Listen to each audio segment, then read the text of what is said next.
says that her sister has an OCD, obsessive compulsive disorder, in wudu and in praying. And she repeats the prayer over and over again, probably spends like an hour in the bathroom making wudu, then making another wudu and a third and a fourth. This type of OCD is quite common among the Muslims. And the reason is that Shaitan is trying his level best to divert them from the straight path. So you are a good Muslim. You pray on time. This doesn't go down well the throat of Shaitan. So what he comes up with, he analyzes your personality. If you are a person who is really easygoing, careless, neglectful, then he will tell you to delay a prayer and pray it with the second one, or combine all prayers at the end of the day. If you wash half of your arm and you leave the other half, he comes to you and says, it's okay, move on. Allah is most forgiving. And slowly, he will make you abandon salat. If he finds, after analyzing your personality and your character, that you have strong iman and you're careful in performing things according to the sunnah, and you're keen on taking religion with strength and power, he makes you exaggerate things. He makes you go overboard. So washing your limbs 3 times, no, this is for laymen. Making them 5 is best. Washing them 7 times is best. I finished washing my body.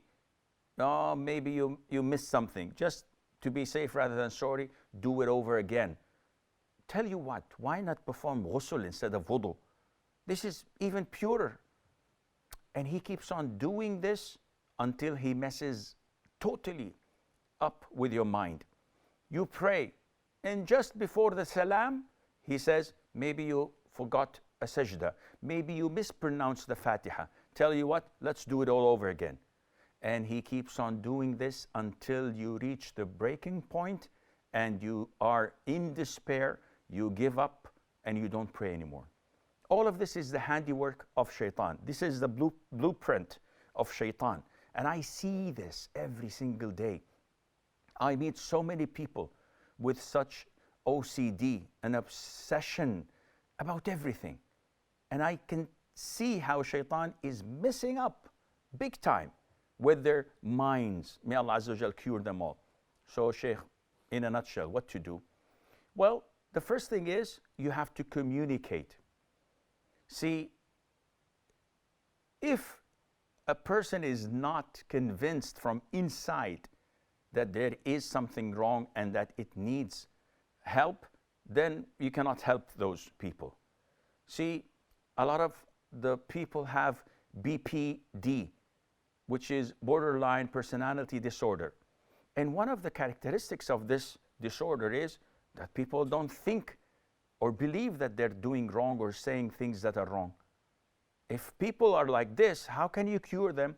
You need to have counseling sessions, a number of them, to convince, to logic, and to bring them down to reality. Then they will understand. So Hayat, I believe you need to put your sister down, speak to her in a number of sessions, telling her who is having a good time, who's laughing his head off when you make wudu more than once, when you spend in wudu more than 4 or 5 minutes. The only one who's laughing and having a good time is Shaitan. So whenever someone comes and tells you, your prayer is not valid, you might have missed something, ask yourself, is this an angel inspiring me and telling me to repeat the prayer because the angel loves me? Or is this Shaitan messing up with my mind? And the answer would be definitely Shaitan is messing up with your mind big time, and you have to avoid that, and Allah Azza wa Jal knows best.